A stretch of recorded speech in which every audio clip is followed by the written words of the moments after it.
Hey everybody, it's Paul from Alexander Knife Sharpening and Laser Engraving. Wanted to show you something super nice I just got in from Slippin'. It is this very nice laser goniometer, and I want to show you how useful this is. So I have this Japanese knife right here. It is super thin, and sometimes Japanese knives, as I've mentioned, typically I like to do them at 15 degrees, but I have often found that very, very thin knives often have even lower angles. They can be as low as, I've seen as low as 10, 11, 12, 13. You'll see lots of different angles when it comes to Japanese knives, especially the extremely thin ones. So let's take a look and see where this angle comes in on this particular knife before I sharpen it, because I have a suspicion that this is not around 15. I suspect that this one's going to be a lot lower. So right now I'm getting the equal amounts of light on the left and right side by adjusting this knob. And that looks good to me. Then what I want to do is center. I want to see what equal marks on the next furthest out marks are. So our very big splotches there are our primary bevel, and we want those kind of equal. So if you could see there, they are both showing about 5 millimeters on that primary bevel. And then you see we have these little half moons going up, and they are both hitting right at around 10 degrees. Now I think we're a little bit off on this, on our left to right here. Let me see here. Yeah, so we are so each side of this knife is right around 10 degrees.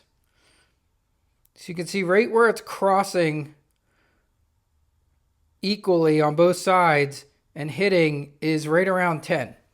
So just as suspected, this knife had a very, very low angle on it. And this is a Santoku style knife. They tend to be very thin and have often, like I said, very low angles. So we're gonna set up the protrusion here for this knife. So I want all three of these need to be touching.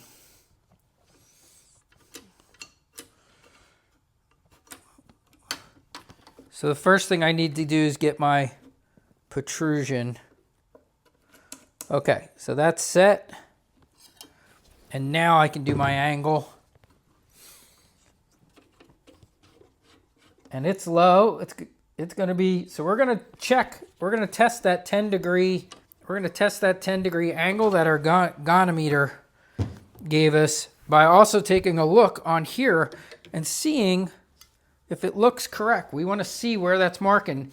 And I can also do the Sharpie trick just to confirm.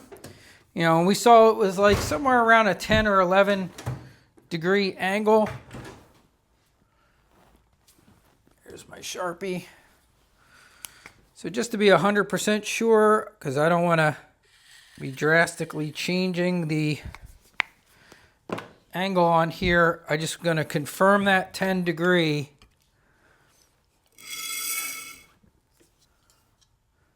And look, it's spot on.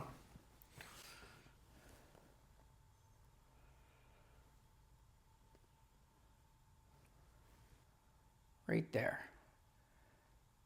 It's completely covering that bevel from top all the way to the apex. So that's how we can just double confirm if we really want to be sure before we go. If you think like, oh, is this angle way off? Is it really 10 degrees? But I'm not surprised.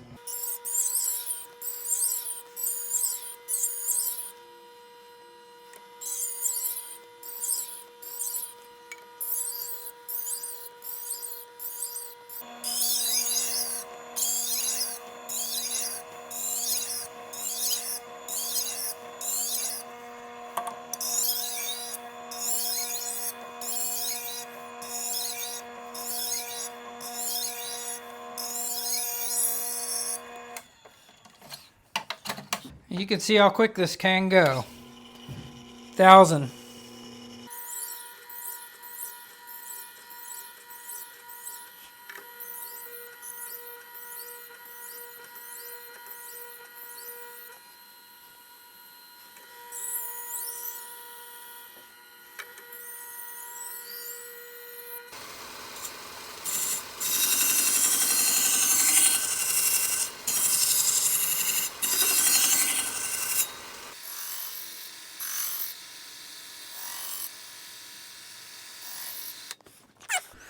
This is just my higher diamond micron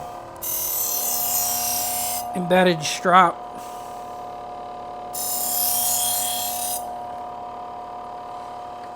On Japanese knives, I often like to do a 2-strop process just to finish the knife. I suspect this will cut like butter, like a hot knife through butter. Yeah, it's almost, you almost couldn't even feel it. That's how incredibly sharp that is. Keep in mind, a 10 degree angle is extremely low, but it is one of those things that a Japanese knife can handle because of how strong the steel is. Sorry, my table's a little bit of a mess here today. I got a bunch of things going. Let's do a little cut test here for fun.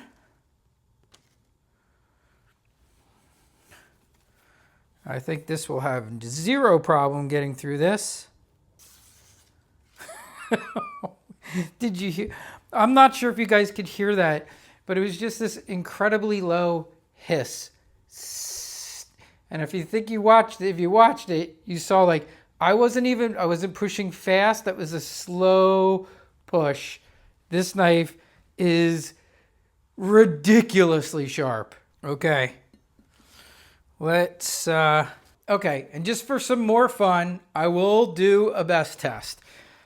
I caveat this by saying, be careful of this machine because too many guys get addicted to it and they treat it, as I've said many times in many videos, like a golf score. One of my people that I trained, Vinny the Knife Guy in Reno, just put out a video the other day.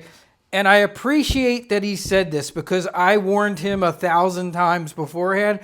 And he talked about his BESS tester and I know when he got it. And I warn everybody of this. And sometimes you just got to learn things, you know, through experiencing them yourselves. But I explained to him, I don't recommend that new sharpeners get a BESS tester. Rely on your paper cut test. Don't worry about this because one, a ton of the things you're going to see on the video out there, if you watch old BESS tests, so many people do them incorrectly. The numbers are, some of them are just stupid because the guys are chopping the line. It is a slow push through the filament. Very slow. You should see the numbers scrolling up on the machine. My main point, though, with everybody that's new is that I love this for testing a new sharpening process to see if I'm getting better results than some other process. So that would be like, hey, I'm going to add a new stropping, or hey, I'm going to try a different diamond emulsion paste formula, and I want to see if I'm getting better results. I don't like it for day-to-day, everyday sharpening and checking your scores because you will get obsessed with it and it's just such overkill. For me, this is a scientific device that you should use if you're testing new processes of sharpening. For everyday sharpening, you do not need this. And the main reason I say that is because just so many guys get obsessed with it. They treat it like a golf score and they're just looking for stupid low scores. And there's so many factors that go into that. The knife steel, the angle. Having a super low score doesn't really mean a whole lot if it's not good for the particular knife that it's on. But when we're talking Japanese knives, you know, that's where you should really see impressive low scores. So I'm just curious to see where this is. So I'm doing this basically for fun, but don't worry about it. Like I've said many times, Don't get obsessed with your BESS tester. If you get one, use it smartly. Use it to define your process. Don't use it and get obsessed. Like, I think how Vinny described it was he would spend an hour working on a knife to get, 50 more points lower when, like, let's say he was at 150 BESS score, which is fantastic and is in the razor sharp range.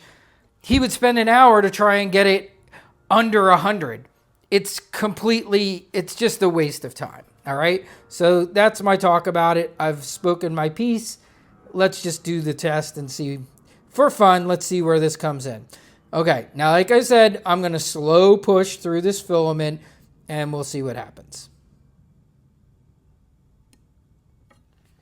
97. A fantastic score. Under 100. And it shows that this is an incredibly sharp knife. But please, I've warned you, don't get obsessed with the BESS tester. Just absolutely don't. It's just not worth it.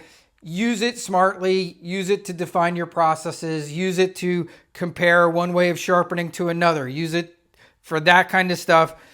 Don't get obsessed with testing every knife. Don't confuse it with this. What do I always tell you to do? Always do a paper cut test. Always.